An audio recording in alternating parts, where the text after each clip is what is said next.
ಇವತ್ತು ಕೆಲವೊಂದು ನಿಜ ಸತ್ಯಗಳನ್ನ ಆಚೆ ಹೇಳಬೇಕು ಅಂತ ಹೇಳಿ 106 ಆನೆಗಳನ್ನ ಕ್ಯಾಪ್ಚರ್ ಮಾಡಿದ್ದಾರೆ. ಈ 30 ಆನೆಗಳ ಕತೆ ಏನೋ ಹಾಗೆ ಗ್ರೌಂಡ್ ಲೆವೆಲ್ ಇರುವಂಥ ಸ್ಟಾಫ್ಸ್ ತುಂಬಾ ಚೆನ್ನಾಗಿ ಕೆಲಸ ಮಾಡ್ತಾರೆ.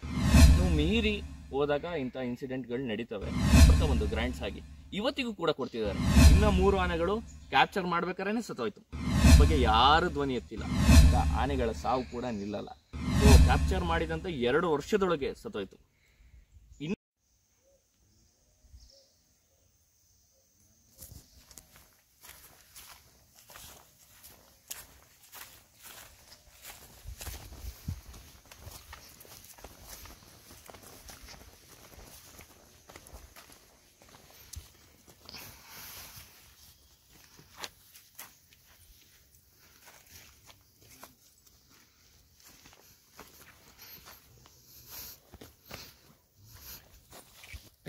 ಎಲ್ಲರಿಗೂ ವೆಲ್ಕಮ್. ಇನ್ನೊಂದು ವಿಡಿಯೋಗೆ ಸ್ವಾಗತ. ಬಟ್ ಇವತ್ತಿನ ವಿಡಿಯೋದಲ್ಲಿ ಲಾಸ್ಟ್ ವೀಕ್ ನಾನು ಅರ್ಜುನನ ಇನ್ಸಿಡೆಂಟ್ ಆದಾಗ ಬರೋಕ್ಕಾಗಲಿಲ್ಲ. ಬಿಕಾಸ್ ನಾನು ಊರಲ್ಲಿ ಇಲ್ದಿದ್ದ ಕಾರಣ ಬರೋಕ್ಕಾಗಲಿಲ್ಲ. ಇವತ್ತು ಆ್ಯಕ್ಚುಲಿ ಟೈಮ್ ಮಾಡಿಕೊಂಡು ಇಲ್ಲಿ ತನಕ ಬಂದಿದ್ದೀನಿ. ಬನ್ನಿ, ಇವಾಗ ಅರ್ಜುನ ಸಮಾಧಿ ಜೊತೆ ಇದ್ದೀವಿ.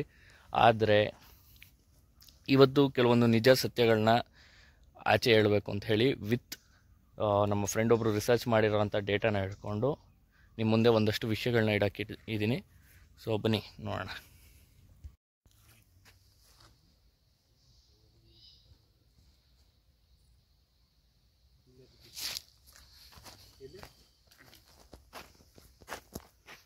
ನಾವು ಅರ್ಜುನನ ಸಮಾಧಿ ಮುಂದೆ ಇದ್ದೀವಿ.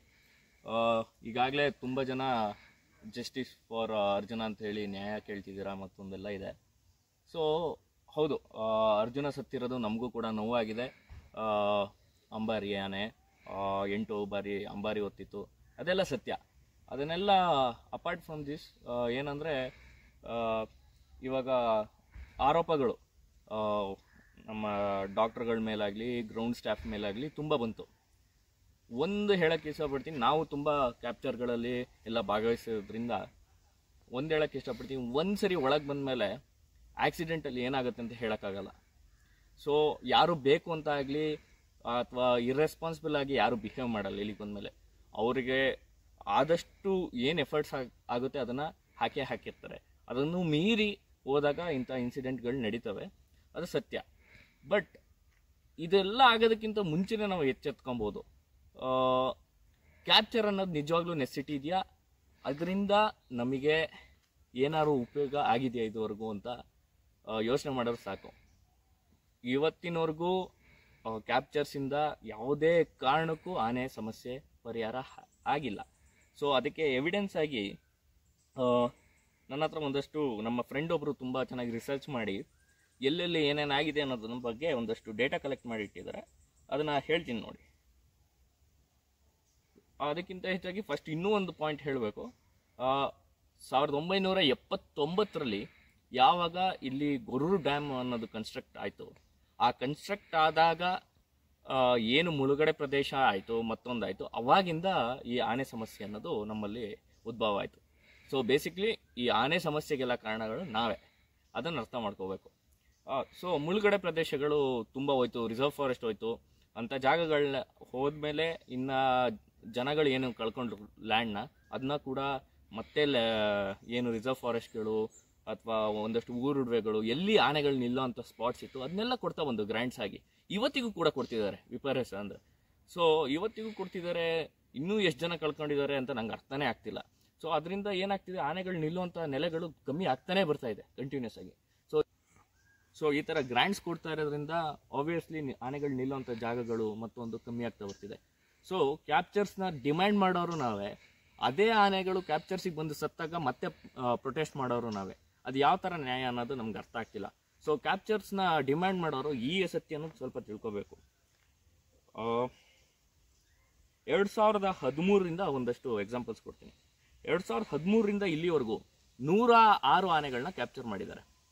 106 ಆನೆಗಳ ಕ್ಯಾಪ್ಚರಲ್ಲಿ 2013ರಲ್ಲಿ 2, 2014ರಲ್ಲಿ 23, 2015ರಲ್ಲಿ 2, 2016ರಲ್ಲಿ 12, 2017ರಲ್ಲಿ 9, 18ರಲ್ಲಿ 9, 19ರಲ್ಲಿ 7, 20ರಲ್ಲಿ 1, 21ರಲ್ಲಿ 5, 22ರಲ್ಲಿ 15, 2023ರಲ್ಲಿ 21 ಇಷ್ಟು ಆನೆಗಳ ಕ್ಯಾಪ್ಚರ್ ಆಗಿದೆ 2013ರಿಂದ ಇಲ್ಲಿವರೆಗೂ ಕರ್ನಾಟಕದಲ್ಲಿ.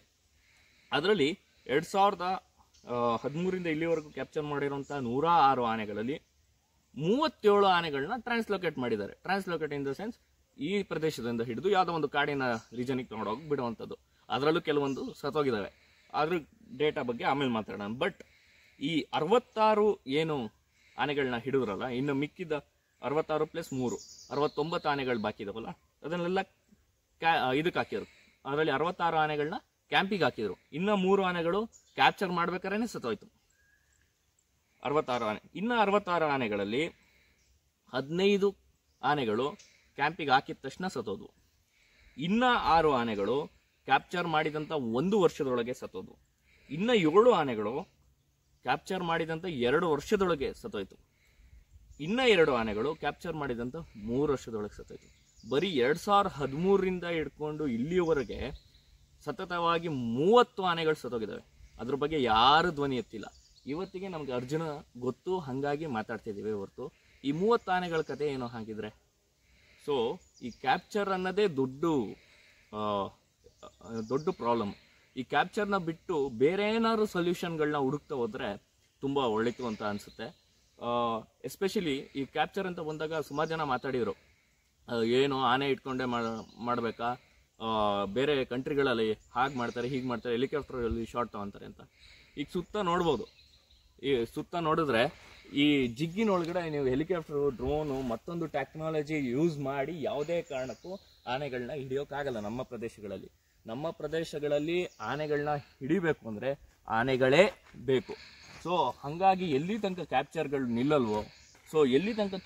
ನಿಲ್ಲಲ್ವೋ ಅಲ್ಲಿ ತನಕ ಆನೆಗಳ ಸಾವು ಕೂಡ ನಿಲ್ಲಲ್ಲ. ಸೊ ಜನಗಳು ಒಂದು ಅರ್ಥ ಮಾಡ್ಕೋಬೇಕು, ಕ್ಯಾಪ್ಚರ್ ಅನ್ನೋದು ಒಂದು ಸೊಲ್ಯೂಷನ್ ಅಲ್ವೇ ಅಲ್ಲ. ಸೊ ಅದರಿಂದ ಪ್ರಾಬ್ಲಮ್ಗಳು ಇನ್ಕ್ರೀಸ್ ಆಗ್ತಾನೆ ಇದೆ, ಆನೆಗಳು ಸಾಯ್ತಾ ಇದೆ, ಜನಗಳು ಸಾಯ್ತಾ ಇದ್ದಾರೆ, ನಮ್ಮ ವೆಂಕಟೇಶ್ ಅಣ್ಣನ ಕೂಡ ಕಳ್ಕೊಂಡ್ವಿ. ಸೊ ಇದಕ್ಕೆಲ್ಲ ಪರ್ಯಾಯ ವ್ಯವಸ್ಥೆಯಾಗಿ ನಾವು ಎಕ್ಸಿಸ್ಟೆನ್ಸ್ ಇಂದ ಬದುಕೋದನ್ನ ಕಲಿಬೇಕಾಗುತ್ತೆ. ಆಮೇಲೆ ಬೇರೆ ಮೆಥಡ್ಗಳನ್ನ ಹುಡುಕಬೇಕಾಗತ್ತೆ. ಈ ಕ್ಯಾಪ್ಚರಿಂದ ಯಾವುದೇ ಸೊಲ್ಯೂಷನ್ಸ್ ಇಲ್ಲ ಅಂತ ಹೇಳಿ ಇಷ್ಟಪಡ್ತೀನಿ. ಸೊ ಆಮೇಲೆ ಇನ್ನೂ ಒಂದು ವಿಚಾರ, ಈಗ ಫಾರೆಸ್ಟ್ ಡಿಪಾರ್ಟ್ಮೆಂಟ್ ಕ್ಯಾಪ್ಚರ್ ಮಾಡ್ತಾ ಇರ್ಬೇಕಾರೆ ನಂಗೆ ಗೊತ್ತಿಲ್ಲ ಅದು ಹೇಗೆ ಅಲೋ ಮಾಡ್ತಾರೆ ಅಂತ. ಕೆಲವೊಬ್ರು ನನ್ನ ಪ್ರಕಾರ ನೋಡೋಕ್ಕೆ ಹಂಟರ್ಗಳ ಥರ ಕಾಣಿಸ್ತಾರೆ, ಅಂಥವ್ರನ್ನೆಲ್ಲ ಒಳಗೆ ಬಿಡ್ತಾರೆ. ಅದು ಹೇಗೆ ಸಾಧ್ಯ? ಅವರು ಇಲ್ದಿರೋ ಮಾಹಿತಿಗಳನ್ನ ಫಾರೆಸ್ಟ್ ಡಿಪಾರ್ಟ್ಮೆಂಟ್ ಮೇಲೇ ಹಬ್ಬಿಸ್ತಾರೆ. ಫಾರೆಸ್ಟ್ ಡಿಪಾರ್ಟ್ಮೆಂಟಲ್ಲಿ ಆ್ಯಕ್ಚುಲಿ ಗ್ರೌಂಡ್ ಲೆವೆಲ್ ಇರೋವಂಥ ಸ್ಟಾಫ್ಸು ತುಂಬ ಚೆನ್ನಾಗಿ ಕೆಲಸ ಮಾಡ್ತಾರೆ. ಅವರಿಗೆ ಪ್ರತಿ ಇಂಚಿಂಚು ಗೊತ್ತಿರ್ತದೆ, ಆನೆಗಳು ಏನು ಮತ್ತೊಂದು ಎಲ್ಲ ಗೊತ್ತಿರುತ್ತೆ. ಬಟ್ ಯಾರೋ ಒಬ್ಬ ಎಲ್ಲಿಂದನೋ ಬಂದು ಕ್ಯಾಪ್ಚರ್ ದಿವಸ ಬಂದುಬಿಟ್ಟು ಈ ಆನೆ ಅಂಥದ್ದು, ಈ ಆನೆ ಇಂಥದ್ದು ಅಂತೆಲ್ಲ ಮಾತಾಡ್ತಾರೆ. ಅಂಥವ್ರನ್ನೆಲ್ಲ ದಯವಿಟ್ಟು ದೂರ ಇಡಿ. ಬರೀ ಫ್ಯಾಕ್ಟ್ಸ್ ಏನಿದೆ ಅದನ್ನು ಮಾತಾಡಿ. ಆನೆಗಳು ನಿಮ್ಮ ಎಂಟರ್ಟೈನ್ಮೆಂಟಿಗಲ್ಲ, ಕ್ಯಾಪ್ಚರ್ಸು ನಿಮ್ಮ ಎಂಟರ್ಟೈನ್ಮೆಂಟಿಗಲ್ಲ. ನಿಜವಾಗ್ಲೂ ಆನೆಗಳನ್ನ, ಪ್ರಾಣಿಗಳನ್ನ ಪ್ರೀತಿಸೋರು ಕ್ಯಾಪ್ಚರ್ನ ನಿಲ್ಲಿಸೋದ್ರ ಕಡೆ ಯೋಚನೆ ಮಾಡೋಣ. Thank you.